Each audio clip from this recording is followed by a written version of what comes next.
शक्तीपीठ महामार्गाला शेतकऱ्यांचा विरोध अद्याप कायम आहे। सरकारने शेतकऱ्यांच्या या भावना समजून घेऊन शक्तीपीठ महामार्ग रद्द करावा अशी मागणी काँग्रेसचे नेते आमदार अमित देशमुख यांनी केली।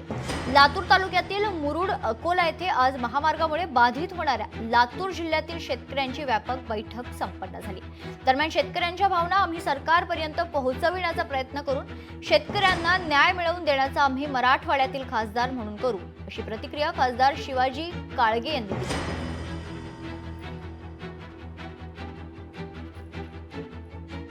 आदरणीय अमित भैया देशमुख साहेबांच्या नेतृत्वाखाली आज इथं जमा झालेले आहेत आणि काँग्रेस पक्ष एकजूटपणे त्यांच्या शेतकऱ्यांच्या मागणीसाठी त्यांच्या पाठीशी उभा आहे हे दाखवून देण्यासाठीच आज हजारोंच्या संख्येने इथं शेतकरी जमा झाले आणि त्यांच्या भावना ह्या सरकारपर्यंत पोहोचण्याचं काम आम्ही आमच्या माध्यमातून करू आणि शेतकऱ्यांना न्याय मिळवून देण्याचा प्रयत्न करू।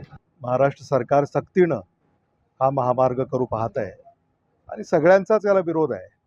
त्यामुळे आम्ही शेतकऱ्यांच्या बाजूने उभे आहोत। सामान्य माणसाच्या जीवावरच जर सरकार येऊ पाहणार असेल तर सामान्य माणसानं कुठं जायचं। आजही या सभेच्या निमित्ताने जो ठराव या ठिकाणी झाला त्याला अनुसरून मी मुख्यमंत्र्यांना देखील ही विनंती करेन की शेतकऱ्यांच्या भावना ज्या आहेत त्या आपण समजून घ्याव्यात आणि शक्तीपीठ महामार्ग रद्द करावा।